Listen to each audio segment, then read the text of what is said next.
제가 오늘 교인들이 궁금해하는 질문을 가지고 말씀을 좀 준비를 했어요.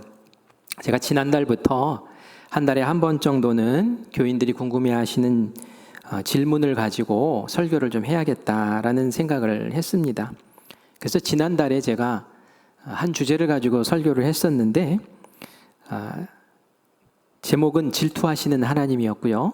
그 내용은 사주팔자, 점, 이거 기독교적으로 어떻게 이해를 해야 할까라는 것에 대한 말씀을 드렸어요. 여러분 기억하시나요? 네, 기억하시죠? 그래서 이번에는 또 다른 질문을 가지고 말씀을 준비했는데요. 제가 얼마 전에 중고등부 수련회에 축도를 하러 갔다가 아이들이 짐 정리하고 이제 신발장이 있는 데서 저는 이제 신발을 신고 있는데 남자아이 2명이 이제 두런두런 하는 얘기를 잠깐 듣게 됐어요. 이런 얘기였어요. 야, 정말 이순신 장군이 천국에 못 들어가는 거 맞아? 그렇게 좋은 사람이 지옥에 간단 말이야? 이런 얘기를 하는 거예요. 그러니까 또 한 녀석이 옆에 있다가 예수님을 안 믿으니까 지옥까지 당연한 거 아니야? 이러는 거예요. 그리고 저는 아이들이 들어갔으니까 더 이상 이야기를 듣지 못했어요. 이야기가 어떻게 흘러갔는지 또 어떻게 결론이 났는지 잘 모르겠지만 그 질문을 여러분들도 한 번쯤 해보시지 않았나요? 그런 질문 받아본 적 없으신가요? 또 그런 질문을 여러분 마음에 가지고는 있는데 명쾌하게 해결하지 못하고 지금까지 그냥 찜찜한 마음으로 그렇게 지내오지 않았나요? 우리가 이순신 장군하고 얘기를 하지만 어떻게 보면 이순신 장군에게만 국한된 것이 아니죠. 예수님을 알지 못하고 죽은 사람들, 때로는 우리 주변에도 어린 아이가 죽었을 때에 이 아이는 예수님을 알지 못하잖아요. 이런 경우 어떻게 되지? 이런 생각도 우리가 하게 된다는 말이죠. 그래서 오늘 이 시간에 성경적인 답을 같이 찾아보면서 특별히 오늘은 복음에 대한 이야기를 하려고 해요. 복음이라는 게 기독교에선 아주 핵심이죠. 근데 우리가 이 복음에 대해서 너무 잘한다라고 생각을 하고 설교도 잘 안 하게 되거든요. 그래서 신앙생활을 하면서도 복음이 뭐야? 이거 잘 모를 때가 있어요. 그래서 오늘 복음이 뭔지 그리고 학생이 나누었던 이 질문의 대답은 무엇인지 오늘 이 시간 같이 살펴보려고 합니다. 두 학생이 나누었던 질문에는 여러 가지 신학적인 주제가 담겨 있어요. 하나는 천국과 지옥에 대한 주제가 담겨 있죠. 내세에 대한 이야기예요. 지금 우리가 살고 있는 이 세대에는 내세가 어딨어? 영혼이 어딨어? 이렇게 이야기하는 시대거든요. 그렇기 때문에 천국과 지옥에 대한 그런 주제가 담겨 있기도 하고요. 또 어떻게 구원받지? 어떻게 천국 가지? 구원에 대한 방법, 구원의 방법에 대한 주제도 담겨 있습니다. 오늘 이 시간에는 천국과 지옥이 있습니까? 없습니까? 이런 주제는 제가 좀 생략을 하려고 해요. 이전에 제가 천국에 대한 주제로 설교를 한 기억이 있어서 나중에 따로 또 말씀을 전하기로 하고요. 오늘 이 자리에 모이신 우리 성도님들은 기본적으로 천국, 지옥 있지 이렇게 믿는다고 전제를 하고 나서 그리고 구원의 방법에 대해서 같이 오늘 집중적으로 좀 나눠보려고 합니다. 제가 지난주에 휴가를 받아서 우리 양가 부모님들을 뵙고 또 평창에서 하루를 지내고 들어왔어요. 오는 길에 강릉에 들렸다가 오면서 집사람이 오죽헌에 한번 들러보자고 그래서 오죽헌을 갔습니다. 오죽헌이 어떤 곳인지 여러분 아시죠? 신사임당의 친정이기도 하고 그 아들 율곡 이이라는 아들이 태어났던 곳이기도 합니다. 오죽헌이라는 이 이름의 그 뜻이 그 검정색 대나무라는 그런 뜻이 담겨 있죠. 정말 갔더니 대나무가 검정색이에요. 그래서 와, 이런 대나무가 다 있네. 참 인상적이었는데 또 한 가지 인상적이었던 것은 그 들어가는 정문에 조형물이 세워져 있더라고요. 저런 조형물이 있었어요. 큰 화폐가 인쇄되어 있고 그리고 얼마짜리예요? 5만 원짜리, 5천 원짜리 고액권이에요. 보니까 거기에 얼굴이 담겨 있는데 한 분은 신사임당, 한 분은 율곡 이이 선생님이 담겨 있는 것을 보게 됐어요. 우리나라 화폐에 그 얼굴이 담긴다는 것은 나라와 민족을 위해서 훌륭한 일을 했고 정말 존경받아 마땅한 분이라는 그런 의미가 있는 줄 믿습니다. 우리 대한민국을 대표하는 인물 가운데 이외에도 세종대왕 10,000원짜리 담겨 있고요. 예전에 지폐 500원짜리 지폐에는 이순신 장군이 얼굴이 담겨 있었죠. 이분들의 공통점이 있다면 모두 훌륭하신 분들이에요. 선한 일들을 하신 분들이에요. 정말 목숨 걸고 이 민족을 사랑하셨던 분들이죠. 그리고 또 다른 공통점이 있다면 이분들이 사셨을 때는 그 땅에 기독교가 들어오지 않았던 때예요.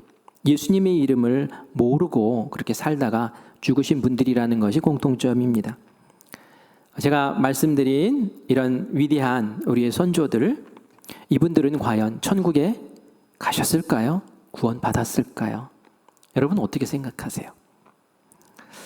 아까 친구가 이야기한 것처럼 예수님을 믿어야지 구원을 받지 천국에 어떻게 가? 천국에 못 가. 지옥에 가는 게 당연하지 라고 대답할 수도 있겠죠. 베드로가 이런 얘기를 했어요. 예수님 외에는 구원받을 만한 이름을 주신 적이 없다. 뭐예요? 예수님만 믿어야지 구원받지라는 그런 뜻입니다. 사도행전 4장 12절 말씀을 같이 읽겠습니다. 시작. 다른 이로서는 구원을 받을 수 없나니 천하 사람 중에 구원을 받을 만한 다른 이름을 우리에게 주신 일이 없음이라 하였더라. 그렇죠? 다른 이름. 예수님 외에 구원받을 다른 이름을 주지 않으셨다라고 그렇게 말하고 있죠. 그러면 당장 반론이 나와요. 어떤 반론이 나옵니까? 하나님 너무 불공평하시다. 어떻게 복음을 못 들은 그 사람들에게 그런 벌을 주실 수 있나? 그게 그분들 잘못이냐? 복음이 늦게 들어와서 예수님을 알지 못하고 그렇기 때문에 그것 때문에 지옥을 간다는 것은 하나님이 세상을 다스리는 방법이 아니지 않냐? 너무 불공평하지 않는가? 그러면서 내 생각에는 착하게 살았으니까 선행을 많이 하셨으니까 반드시 천국에 가는 것이 맞다고 생각해 라고 그렇게 이야기를 하죠. 누가 천국에 들어갈 수 있게 정합니까?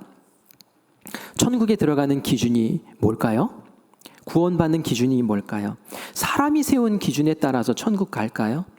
사람들이 볼 때에 이 정도 살았으면 천국 가지 하면 천국 가는 걸까요?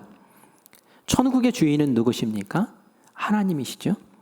기준을 누가 세우겠습니까? 하나님이 세우시겠죠. 천국에 들어올 수 있는 사람의 기준, 그 자격은 하나님이 세우시고 그것은 성경 말씀에 담겨 있는 줄 믿습니다. 그래서 우리가 이러니까 천국 갈 수 있어 저러니까 지옥 가라고 우리의 생각과 상식으로 이야기할 것이 아니라 성경은 도대체 어떻게 말하고 있는가에 대해서 살펴볼 필요가 있는 거예요. 성경은 어떤 사람이 천국 갈 수 있다고 말하고 있을까요? 선행을 많이 한 사람이 천국 간다고 말할까요? 아니면 죄인이 아닌 의인이 천국 간다고 말할까요? 로마서 3장 23절 말씀을 같이 읽어보겠습니다. 모든 사람이 죄를 범하였음에 하나님의 영광에 이르지 못하더니 아멘. 하나님의 영광에 이르지 못한다는 것은 하나님께 가지 못한다는 거죠. 천국 갈 수 없다는 얘기예요. 어떤 사람이요? 모든 사람이라고 얘기를 해요. 왜요? 죄를 지었기 때문에 못 간다라고 이야기를 합니다. 바울은 그렇게 얘기하고 있는 거예요. 모든 사람이 죄를 범하였다. 모든 사람이 죄인이다. 그래서 천국 갈 자격이 없다. 로마서 3장 10절에도 의인은 없나니 하나도 없다라고 그렇게 바울은 이야기합니다. 하나님이 갈 수 없다고 그렇게 말씀하시는 거죠. 거룩하신 하나님은 죄를 미워하세요. 우리를 사랑하시지만 죄는 미워하세요. 그래서 죄를 지고 있는 우리를 멀리하시고 외면하시고 나의 천국에 들어올 수 없어. 너는 죄인이니까 하고 밀어내십니다. 아담과 하와가 처음에는 천국과 같은 에덴 동산에서 살았죠. 하지만 그곳에서 쫓겨났어요. 왜 쫓겨났습니까? 하나님이 선악과 먹지 마 했는데 그 선악과 탁 먹었죠. 그 선악과가 아까워서 하나님이 내쫓으셨을까요? 왜 내 걸 도둑질해? 라고 해서 내쫓으셨을까요? 그게 아니었어요. 죄를 지었으니까 내쫓은 거예요. 죄를 지었기 때문에. 하나님이 곁에 두실 수가 없는 거예요. 왜요? 죄인이니까. 하나님이 가장 싫어하는 것을 하고 있는 사람을 어떻게 하나님 곁에 둘 수 있겠습니까? 죄를 짓고 있는 죄인을 하나님이 어떻게 천국에 들어와서 같이 살자고 하실 수 있겠어요? 그래서 우리가 천국에 들어가려면 가장 중요한 것을 해결해야 되는데 그것은 바로 죄의 문제를 해결해야 된다라는 얘기예요. 그리고 이 죄의 문제는 바로 예수 그리스도 안에서 해결된다라는 것이 복음의 핵심입니다. 그 핵심을 우리가 잘 알고 있어야 돼요. 어떤 사람은 그런 얘기를 해요. 내가 왜 죄인입니까? 바울이 뭔데 나를 죄인으로 만듭니까? 라고 이야기를 합니다. 내가 얼마나 착하게 살았는데 내 주변에 있는 사람이 나를 보면 정말 법 없이도 살 수 있겠다라고 말할 정도인데 나를 어떻게 죄인이라고 말할 수 있겠습니까? 라고 그렇게 이야기를 하세요. 그런 분들도 계세요. 그런데 제가 그분의 삶을 이렇게 들여다보고 이야기를 들으면 정말 박수해드리고 싶은 그런 깨끗한 삶을 사시는 건 맞아요. 훌륭한 분들이세요. 그런데 세상이 말하는 죄, 성경이 말하는 죄가 많이 틀려요. 세상이 말하는 죄의 기준으로 볼 때는 맞아요. 선하고 정말 법 없이도 사실 수 있는 분 같아요. 그런데 성경에서 말하는 죄에 대해서 우리가 알게 되면 나도 죄인이구나 라는 것을 깨닫게 된다는 거예요. 내가 죄인이구나 라는 것을 깨닫게 되는 순간 예수님이 필요한 거예요. 그리고 그 예수님을 통해서 구원의 은혜를 경험하게 되고 그것을 알아야지 진짜 그리스도인이 된다라는 이야기입니다. 세상에서 말하는 죄는 어떤 것이 죄입니까? 다른 사람에게 정신적으로나 신체적으로나 경제적으로나 피해를 주고 고통을 주어 그 사람이 아파하고 그리고 이런 것들이 밖으로 이렇게 표출되는 것을 죄라고 이야기를 하죠. 겉으로 표출되지 않으면 또 죄라고 얘기하지도 않는 것 같아요. 제가 운전을 하다가 유턴할 수 없는 곳에서 유턴을 했어요. 왜요? 경찰이 없으니까 할만하니까 유턴을 했어요. 경찰이 잡지 않았어요. 죄입니까? 아닙니까? 뭐라고 해야 될까요? 죄죠. 죄죠. 하지 말라고 했으니까. 그런데 안 들킨 거예요. 안 들켰을 뿐이에요. 경찰서 안 가고 법정에 안 서면 우리가 죄 없다라고 말하면서 그냥 그렇게 살아요, 세상을. 그런데 성경이 말하는 죄는 어떻습니까? 성경이 말하는 죄는 예수님이 말씀하시는 죄는 굉장히 깊고 넓고 거기서 벗어날 수가 없어요. 우리 한번 같이 확인해 볼게요. 나 죄 없다라고 하시는 분들도 한번 확인해 보시기 바랍니다. 마태복음 5장 22절 말씀 같이 읽어볼까요? 시작. 나는 너희에게 이르노니 형제에게 노하는 자마다 심판을 받게 되고 형제를 대하여 라가라 하는 자는 공회에 잡혀가게 되고 미련한 놈이라고 하는 자는 지옥불에 들어가게 되리라. 아멘. 누구의 말씀일까요? 예수님이 하신 말씀이에요. 근데 뭐라고 합니까? 형제 자매에게 노하는 자, 화내는 거 말하는 거예요. 화내면 심판받는다. 형제에게 라가라고 하는 자, 라가 이게 뭐냐면 욕이라는 게 욕하는 사람, 공회에 잡혀가게 될 것이다. 미련한 놈이라고 그렇게 욕하는 사람, 지옥불에 던져버린다. 세상에 이럴 수가 있어요? 우리가 미련한 놈이라는 말보다 더 심한 욕도 하지 않습니까? 지옥불에 던져버린다는 거예요. 그 말은 그것도 죄라는 얘기죠.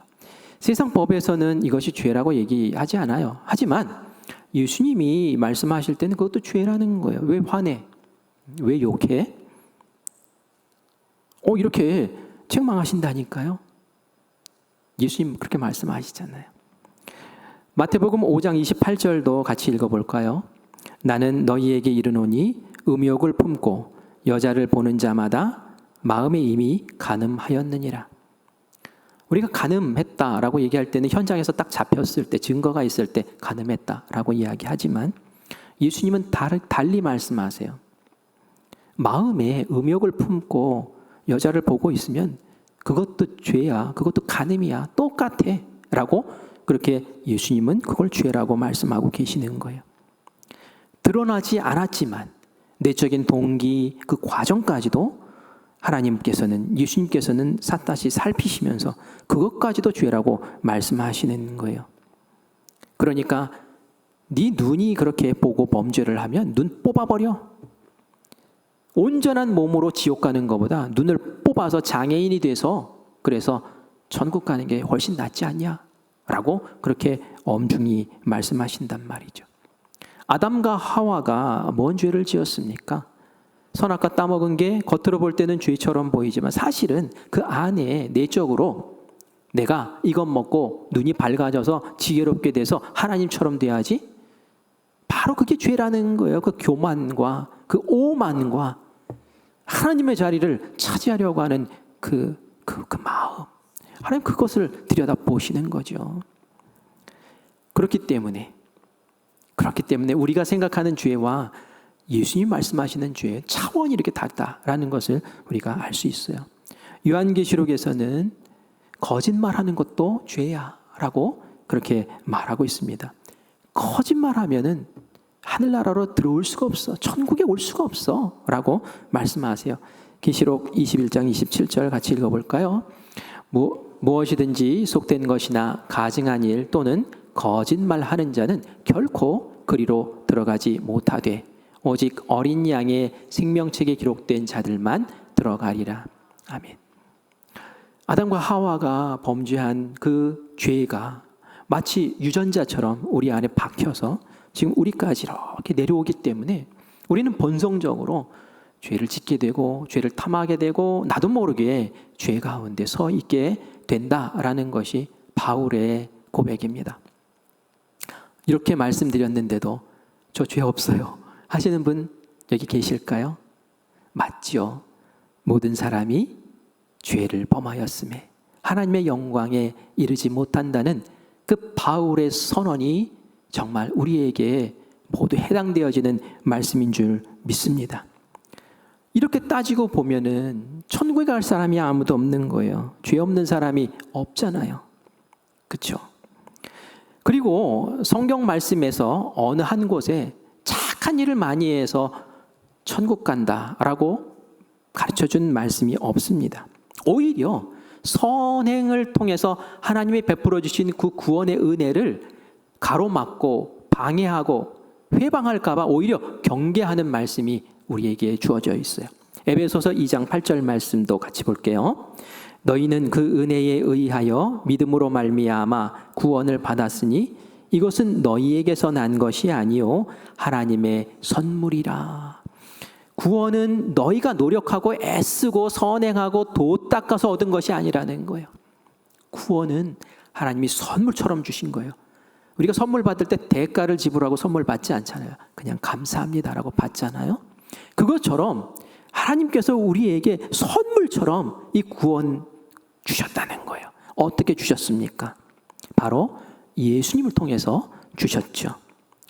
하나님이 우리를 바라보니까 너무 인생이 딱해요. 모든 사람이 죄를 범하였으니까 천국에 올 수가 없고 다 지옥으로 가는 거예요. 하나님이 창조하신 사랑하시는 그 피조물들이, 그 인간들이 다 지옥을 가는 모습을 보면 하나님 얼마나 마음이 미어지시겠어요. 그래서 하나님이 법을 주셨죠. 율법이라는 것을 주셨어요. 이거 잘 지켜라. 이거 잘 지키면 너희들 복 받아. 이거 지키지 않으면 너희들 저주 받아, 벌 받아 라고 율법을 주셨는데 그 율법을 지키는 것조차도 어려운 거예요. 그 율법을 대할 때마다 나는 죄인이구나 라는 것만 깨닫지 그 율법을 다 지켜서 내가 의인 될 수 있는 길이 열리지가 않는 거예요. 그래서 포기하는 인생, 정말 좌절하는 인생인데 하나님께서 안 되겠다, 내가 다른 방법을 써야지 하고 작정하고 내려보내신 분이 바로 예수 그리스도이십니다. 자기의 아들을 내려보내셨어요. 인간의 육신을 입혀서 내려보내셨어요. 인간과 똑같이 살게 하시면서 결국은 네가 이 인류의 모든 죄를 다 짊어지고 다 끌어안고 네가 십자가에서 피를 흘리고 생명을 바침으로 이 인류의 죄를 네가 대신 갚아야 한다 라고 이 예수님에게 끊임없이 강조하고 말씀하시죠. 예수님이 겟세마네 동산에서 이거 피해갈 수 없나요? 라고 당부하셨지만 하나님께서는 아니라고, 내 계획은 이것이라고, 이것 때문에 너를 보냈다고, 십자가에 달려 죽어야 된다고. 그래서 예수님이 십자가에서 우리 모든 인류의 죄를 대신 지시고 그곳에서 못 박혀서 피 흘리시고 생명 바쳐서 그 죄값을 치루어내신 줄 믿습니다. 그것을 우리가 믿는 거예요. 아멘. 예수님 믿습니다. 예수님이 날 위해서 내 죄값을 치러주신 줄 믿습니다. 저는 저를 스스로 구원할 수 없습니다. 하지만 예수님께서, 하나님께서 은혜로 나를 이렇게 구원해 주신 줄 믿습니다 하고 믿음으로 고백할 때에 우리를 하나님께서는 너 죄인이었지만 예수님이 널 위해서 죄를 지셨으니 너는 이제 내가 의인이라고 봐줄게. 그리고 너는 이제 나의 자녀야. 너는 천국 백성이야. 죄를 용서받았으니 내가 너와 함께 할게. 천국에서도 함께 하지만 이 땅에서도 너와 동행하며 너희 삶을 풍요롭게 이끌어 줄게 라고 하나님께서 우리에게 약속하시고 우리를 책임져 주시는 줄 믿습니다. 바로 이것이 복음의 핵심이에요. 이것을 알아야지 그리스도인이고, 이것을 모르면 교회를 백날 다녀도 그리스도인은 아닙니다. 복음을 알아야 되는 거예요. 요한복음 3장 16절 말씀 같이 읽겠습니다. 시작. 하나님이 세상을 이처럼 사랑하사 독생자를 주셨으니 이는 그를 믿는 자마다 멸망하지 않고 영생을 얻게 하려 하심이라. 아멘. 그를 믿는 자마다, 예수님의 그 십자가 은혜를, 그 사랑을 믿는 자마다 멸망하지 않고 천국의 영생을 얻게 하신다라고 말씀하고 계시죠. 요한복음 1장 12절 말씀도 같이 읽겠습니다. 영접하는 자, 곧 그 이름을 믿는 자들에게는 하나님의 자녀가 되는 권세를 주셨으니. 영접하는 자, 예수님을 믿는 사람들에게는 하나님의 자녀가 되는 권세를 주셔서 하나님이 동행하시고 하나님이 역사하시고 이끄시는, 보호하시는 그런 복의 은혜가 넘치는 줄 믿습니다. 여러분, 탕자의 비유를 잘 아시잖아요. 작은 아들이 아버지로부터 유산을 받아서 외국으로 나가서 허랑방탕하게 다 써버리고 거지가 되어버렸어요. 당장 내일 먹을 음식이 없는 거예요. 그리고 깨닫죠. 내가 죄지었구나. 내가 잘못했구나. 아버지에게로 돌아가자. 아버지에게 종으로라도 써달라고 가자. 그게 내가 유일하게 살 수 있는 길이야 라고 마음을 정하고 아버지에게 갑니다. 이 아버지는 하나님을 얘기하는 거죠. 하나님이 그 아들을 어떻게 하셨습니까? 그를 외면하셨습니까? 아니에요. 그 죄덩어리, 그 인간을, 그 작은 아들을 품어 안아주세요. 그리고 아들로 회복시켜 주세요. 그리고 마을에 잔치를 베풀어가지고 그 기쁨을 함께 나눕니다. 아버지가 도대체 뭘 보고 그렇게 기뻐하며 잔치를 베풀었을까요? 우리는 어떻게 살았니?를 보고 칭찬을 해요. 이 작은 아들이 아버지에게 받은 유산을 가지고 나가가지고 막 큰 재산을 벌어가지고 그렇게 왔습니까? 그거 아니잖아요. 쫄딱 망해가지고 왔잖아요. 하나님은 네가 얼마나 잘했니? 라를 보시는 것이 아니라 그 마음에 하나님 잘못했어요. 하나님 회개합니다. 하나님밖에 없어요. 라는 그 고백을 들으시고 그 죄인을 죄가 없는 자로 만들어주시고 하나님의 자녀로 품어주시고 삼아주시는 줄 믿습니다. 그게 바로 구원인 거예요. 그래서 구원은 은혜인 것이고 구원은 내가 잘나서 된 것이 아니고 전적으로 하나님께서 베푸신 선물입니다라고 그렇게 고백할 수밖에 없는 거죠. 그게 바로 복음인 거예요. 우리가 예수님을 믿는 가장 중요한 이유라는 말입니다. 오늘 우리가 본 본문 말씀에 예수님이 이 땅에 오신 이유를 예수님이 정확하게 알려주세요. 예수님이 레위라는 사람을 만났어요. 이 레위는 나중에 제자가 됐죠. 이 레위를 부릅니다. 레위는 세리였어요. 이 세리는 그 당시에 아주 악명 높은 죄인이었죠. 유대인들이 가장 싫어하는 사람이었어요. 죄인이었단 말이에요. 이 레위가 마을 사람들을 불러서 잔치를 벌입니다. 물론 그 자리는 예수님을 위한 잔치였어요. 예수님과 제자들을 부르고 그리고 마을 사람들을 불렀는데 누가 주로 와서 앉아 있었습니까? 보니까 세리들이 주로 와서 앉아 있어요. 죄인들이 더글더글 그곳에 있었단 말이에요. 이곳에서 예수님이 함께 마시고 먹으시는 거예요. 그러자 바리새인과 서기관들이 흉을 보고 비방을 합니다. 뭐라고 비방했을까요? 야, 어떻게 저 사람은 죄인들과 함께 어울려서 먹고 있냐. 우리도 자녀들에게 그런 얘기 하죠. 너 좋은 애들 사귀어야 돼. 공부 잘하는 애들 사귀어야 돼. 막 놀고 막 이런 애들 사귀면 안 돼. 왜 그렇게 말합니까? 물들까 봐. 그죠? 바리새인과 서기관도 그렇게 얘기하는 거예요. 물들까 봐. 오염될까 봐. 부정하게 될까 봐. 저러면 안 되지. 라고 그렇게 얘기하는 거예요. 근데 예수님은 달랐어요. 사람은 오염되죠. 근데 예수님은 아닌 거예요. 예수님은 의사거든요. 영혼의 의사거든요. 오늘 우리가 읽은 말씀 31절과 32절 말씀을 같이 읽어보겠습니다. 예수께서 대답하여 이르시되 건강한 자에게는 의사가 쓸데없고 병든 자에게라야 쓸데있나니 내가 의인을 부르러 온 것이 아니요 죄인을 불러 회개시키러 왔노라.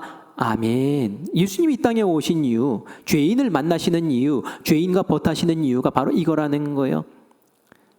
병자에게 의사가 필요한 것처럼 나도 죄인에게 그 죄를 회개하고 하나님의 자녀 되게 하기 위해서 내가 온 거야. 그런데 내가 온 그 이유와 목적을 내가 외면하라고?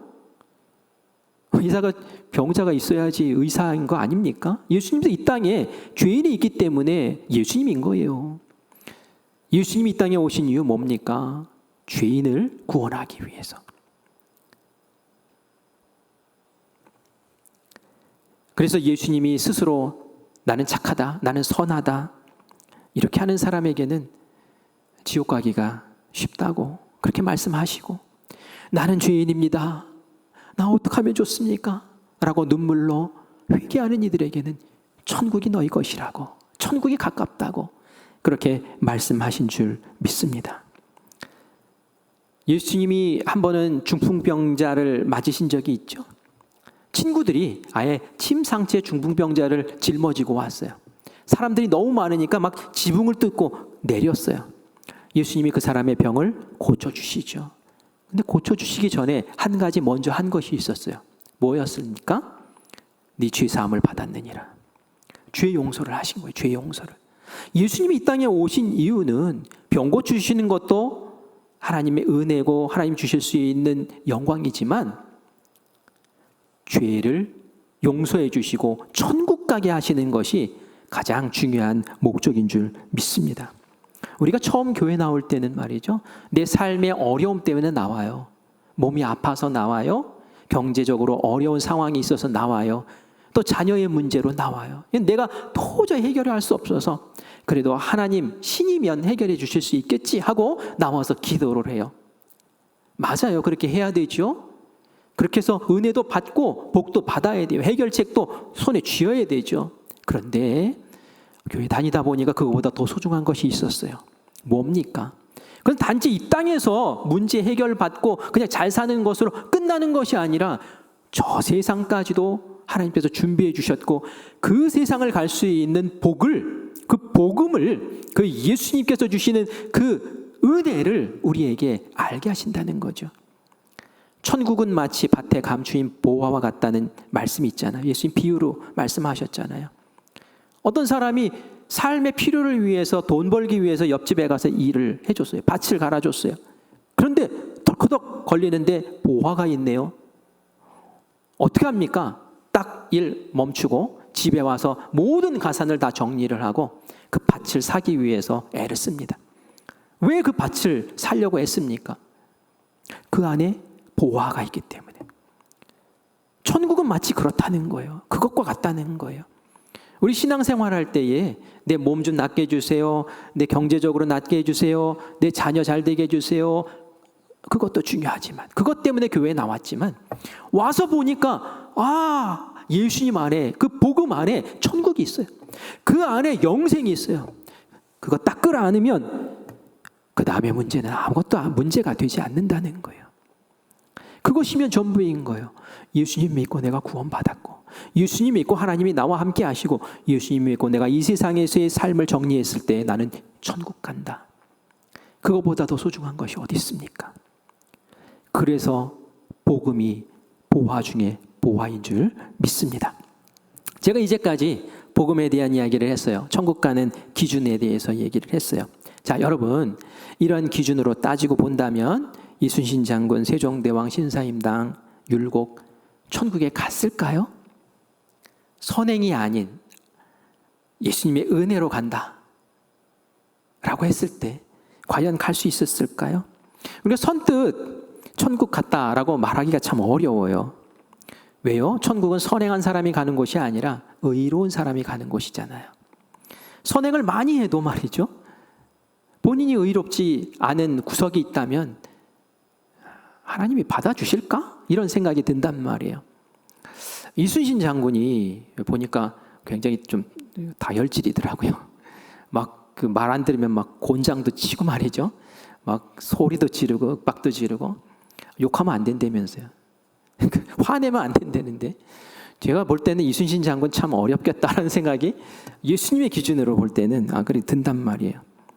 그 당시에 예수님이 예자도 모르는데, 예수님을 알지 못하는 사람이 과연 천국에 갔을까? 참 고민이 돼요. 뭐라고 대답하기가 참 어려워요. 그런데 말이죠, 이런 고민을 바울도 하고 있더라고요. 바울도 이런 고민을 했어요. 바울이 누구를 대상으로 전도를 했습니까? 다른 제자들은 유대인들, 하나님 아는 사람들에게 전도했지만 바울은 이방인들에게 전도했어요. 이방인들은 하나님의 율법도 몰라요. 이방인들은 예수님도 몰라요. 그런데 그들 가운데도 선하게 산 사람들이 있고 착하게 산 사람들이 있어요. 도대체 이 사람들은 하나님도 모르고 예수님도 몰랐는데 도대체 그러면 다 지옥에 갔을까? 이런 질문이 바울에게 있지 않겠습니까? 이방인들을 대상으로 하다 보니 실제적인 문제였죠. 그래서 이 바울이 기도하면서 말씀을 준비해서 로마서 2장에 거기에 대한 해답을 우리에게 제시를 합니다.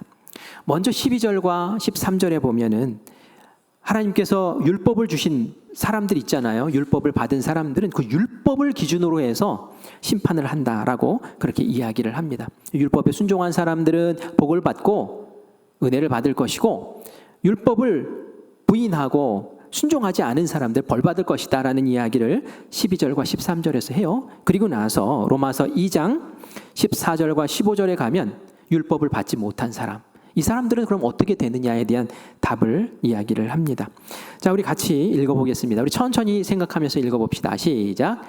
율법 없는 이방인이 본성으로 율법의 일을 행할 때에는 이 사람은 율법이 없어도 자기가 자기에게 율법이 되나니, 이런 이들은 그 양심이 증거가 되어 그 생각들이 서로 혹은 고발하며 혹은 변명하며 그 마음에 새긴 율법의 행위를 나타내느니라. 아멘. 괄호 쳐가지고 나오더라고요. 이게 무슨 말일까요? 율법이 없는 사람들 있잖아요. 하나님 모르고 율법 받지 못한 사람들 있어요. 이 사람들은 도대체 어떻게 심판을 받느냐? 그것은 하나님이 그 사람마다 주신 본성대로, 그 본성이 자기의 율법이 될 것이다 라는 얘기예요. 그 본성이라는 것은 다른 말로 하면 양심을 얘기하는 거예요. 여러분, 양심이라는 게 다 있잖아요. 예수님 안 믿어도 양심이 있어요. 그죠? 교회 안 다녀도 양심이 있어요. 그래서 이게 옳은 일이야, 이거 옳지 않은 일이야 하고 이렇게 느낀단 말이에요. 양심의 가책을 느낀다는 그런 표현도 하죠. 근데 이 양심은 내 양심과 저 사람의 양심이 다르지 않아요. 비슷해요. 내가 죄라고 생각하는 거 저 사람도 죄라고 생각해요. 이 공감할 수 있는 그 양심을 하나님께서 인간에게 심어 놓으셨다는 거예요. 그래서 율법을 받지 않더라도 하나님이 주신 그 양심으로 인해서 이건 옳은 것이야, 옳지 않은 것이야 분별할 줄 알고, 그리고 그것이 나에게 마치 율법과 같이 작용을 해서 그 안에서 살아간다는 거죠. 그래서 그것을 통해서 하나님께서 판단하신다는 거예요. 이걸 우리가 자연법이다라고 표현하기도 합니다. 그 이후에는 하나님이 율법도 주셨죠. 명확하게 율법도 주셔서 해라 하지 말아라 라고 분명히 말씀 주셨고, 그 이후에는 그 율법으로 구원받기가 어려우니 하나님이 복음의 법을 우리에게 주셨다라는 얘기예요. 바울이 가르쳐준 이 기준으로 다시 한번 생각해 보면 우리가 다른 해결책을 찾을 수가 있습니다. 하나님은 공평하신 분이에요. 그런데 이 하나님이 예수님의 예자도 들어보지 못한 그 사람들에게 복음의 법, 그 법을 들이밀고 너희들 왜 예수 안 믿었어? 라고 하고 심판을 하실 거냔 말이에요. 그러지는 않는다는 거예요. 세종대왕, 이순신 장군 이런 분들은 양심의 법에 따라서 심판을 받게 될 거라는 거죠. 그들이 물론 선행 많이 했죠. 착한 마음이 있으니까 선행을 했을 거예요. 근데 하나님이 딱 보시기에 너희들이 의롭다, 너희들이 그 자연법 양심에 따라서 의롭게 살았다라고 판단하시면 너희들 천국에 와. 하지만 아닌 것 같아, 너희들 의롭지 않은 것 같아, 양심의 법에 어긋난 것이 너무나도 많아 라고 하면 하나님께서 미안하지만 너희들은 지옥에 가라고 하시겠죠. 그래서 제가 천국에 갔다 지옥에 갔다 라고 단언해서 말씀드릴 수는 없고, 제가 가봐야지 알 것 같고요. 그리고 지금 말씀드릴 수 있는 것은, 우리 그 학생의 질문에 대해서 말씀드릴 수 있는 것은 양심의 법에 따라서, 예수님 믿지는 않았으나 양심의 법에 따라서 그분들도 판단을 받으실 거야. 그래서 반드시 지옥에 가라고 말할 수는 없을 것 같아 라고 제가 대답을 할 수 있을 것 같습니다. 오늘 제가 과거에 예수님을 알지 못한 사람들은 도대체 어떻게 구원을 받았을까, 구원을 받지 못했을까에 대한 물음을 가지고 여러분들과 함께 말씀을 나눴는데, 사실 오늘 설교의 핵심, 초점은 그들이 지옥 갔느냐 천국 갔느냐 있는 건 아니에요. 오늘 설교의 핵심은 뭐냐면 여러분 복음을 합시다라는 거예요. 예수님을 통해 주신 그 복음을 우리가 반드시 명확하게 알아야 된다는 얘기예요. 왜냐하면 우리는 세종대왕 그 시대에 살고 있지 않거든요. 우리는 예수님이 우리에게 주신 복음의 법 아래에서 지금 살고 있단 말이에요. 그래서 양심의 법도 자연의 법도 율법도 우리가 구원받느냐 구원 못 받느냐의 기준이 되지 못하고, 지금 우리가 명확하게 붙잡고 있어야 될 것은 무엇입니까? 바로 예수님이 우리의 유일한 구원자이십니다. 예수님이 우리에게 주신 그 복음의 법 가운데 내가 구원받기를 원합니다 라는 그런 다짐과 고백이 새로워져야 될 줄 믿습니다. 요한복음 14장 6절 말씀 같이 읽어보겠습니다. 같이 읽습니다. 예수께서 이르시되 내가 곧 길이요 진리요 생명이니 나로 말미암지 않고는 아버지께로 올 자가 없느니라. 아멘. 예수님 밖에는 길이 없대요. 예수님 밖에는 하나님께 갈 길이 없대요. 그거 우리가 알아야 되는 거예요. 예수님만이 나의 죄를 해결할 수 있는 거예요. 예수님만이 나를 이 땅 가운데서도 하나님과 동행하게 하시는 유일한 길이 되시는 것을 믿고 우리가 다시 한번 예수님 붙잡고 일어서는 귀한 오늘 하루가 되기를 간절히 축원합니다. 그리고 우리가 예수님을 통해서 이렇게 구원을 받았는데, 우리가 받은 이 구원의 은혜, 이 복을 나만 누리고 나만 행복해하는 그런 삶 되면 안 되겠죠. 전해야죠. 왜요? 예수님의 그 복음의 법이 있는데 나는 예수님 아직도 못 들었어, 듣지 못해서 내가 예수님을 못 믿었어 하는 일이 벌어지면 절대로 안 되잖아요. 그 이름을 듣지 못해서 지옥 가는 사람 생기면 안 되잖아요. 우리가 전하는 입술 돼야 될 줄 믿습니다.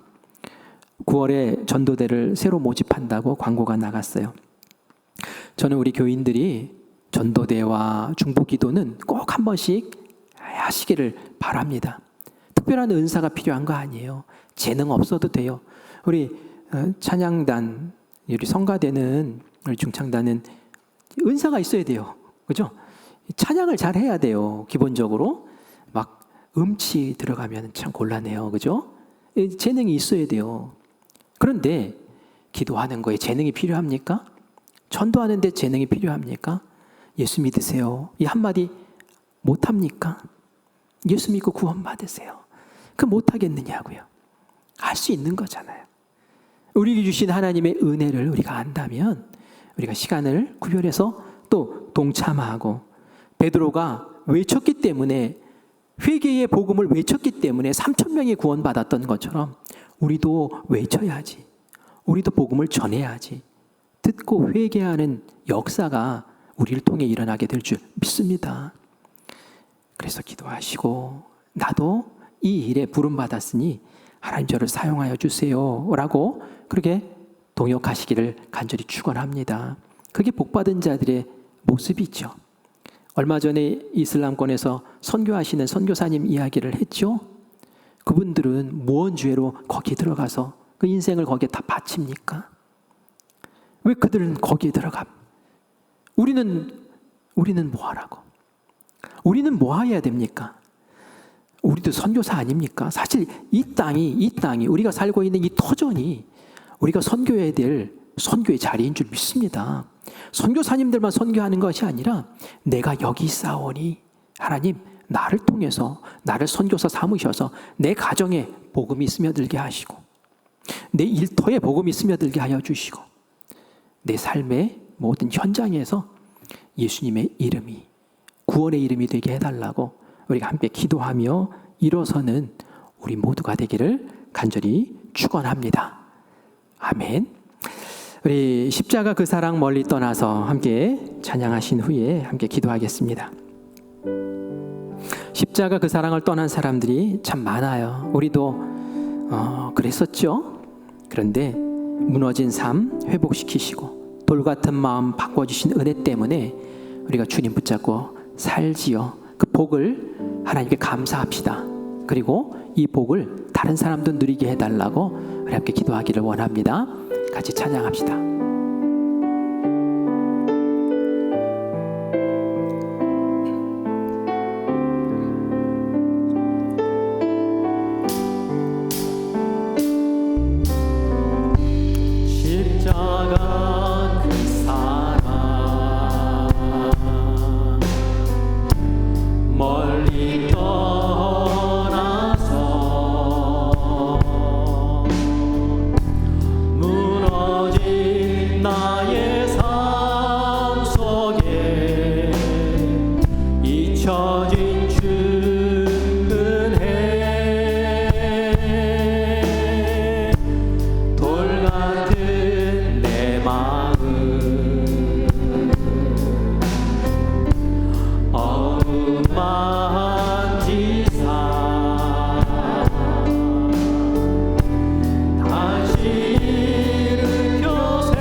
지나간 일들을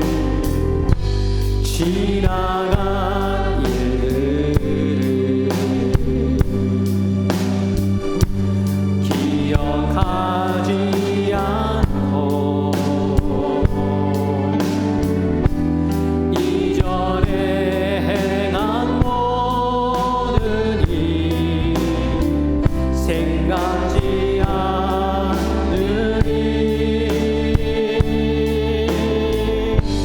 사랑의 강물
기도합시다. 기도할 때에 먼저 감사의 기도를 드리기를 원합니다.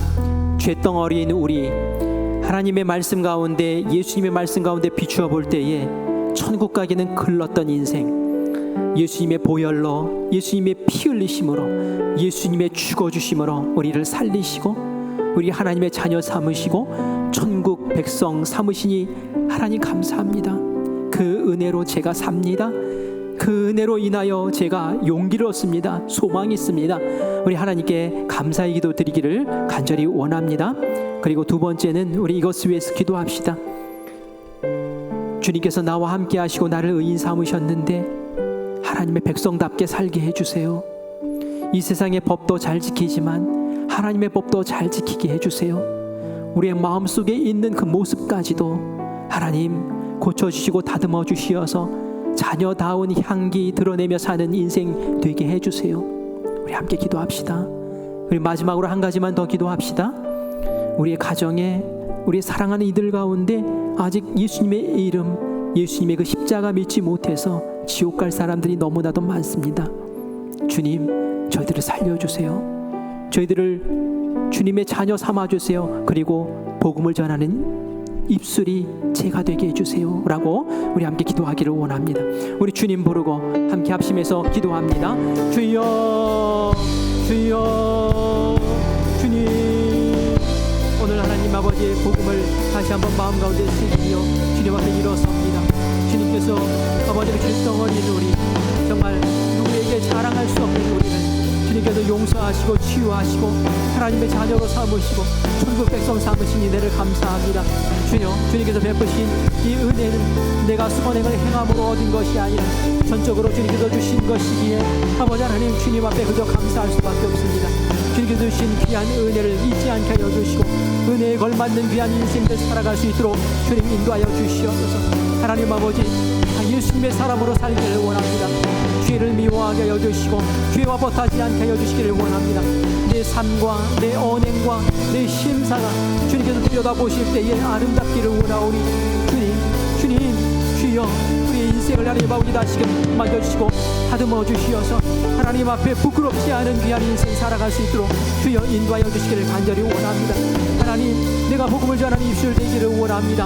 하나님 아버지를 알지 못하여 예수님의 십자가 그 은혜를 알지 못하여 아버지 하나님 지옥을 향해 치닫고 있는 아버지 불쌍한 인생들 하나님 아버지님께서 긍휼히 여겨주시고 하나님의 품에 다시 한번 품으시옵소서. 내가 입술 닫고 있음으로 말미암아 그들의 예수님의 이름 듣지 못하는 일 벌어지지 않게 여주시고 내가 사랑해야 될 이들, 내가 구원해야 될 이들에게 하나님 나의 손을 펼칠 수 있도록 아버지 하나님 역사하여 주시옵소서. 주님께서 인도하시는 귀한 은혜로 아버지 우리를 새롭게 하시고 복되게 하실 줄 믿사옵고 예수님의 이름으로 기도합니다. 하나님, 우리의 아버지 되시고 우리를 천국 백성 삼으시고 우리에게 영원한 영생을 약속하신 그 은혜에 감사합니다. 죄덩어리인 나를 주님의 백성 삼으시고 이 세상에 복음 전하는 귀한 입술로 삼으시니 그것도 감사합니다. 하나님, 내가 주님의 귀한 말씀을 받고 들었으니 이제는 이 땅을 변화시키는 복음으로 바꾸어내는 거룩한 선교사들이 될 수 있도록 주님 인도하여 주시옵소서. 먼 땅에 나가 있어서 선교사가 아니라 나에게 주어진 가정이 선교지가 되게 하여 주시고 나에게 주어진 사업장이 선교지가 되게 하여 주시고 내 삶의 터가 선교지 되어지게 하여 주시옵소서. 내가 주저하지 말게 하여 주시고 복음 전하는 입술 되게 하여 주시어서 나의 입술을 통해 구원받는 아름다운 역사가 이 한 주간 펼쳐질 수 있도록 주님 인도하여 주시옵소서. 우리를 사용하여 주시옵소서. 예수님의 이름으로 간절히 기도합니다. 아멘.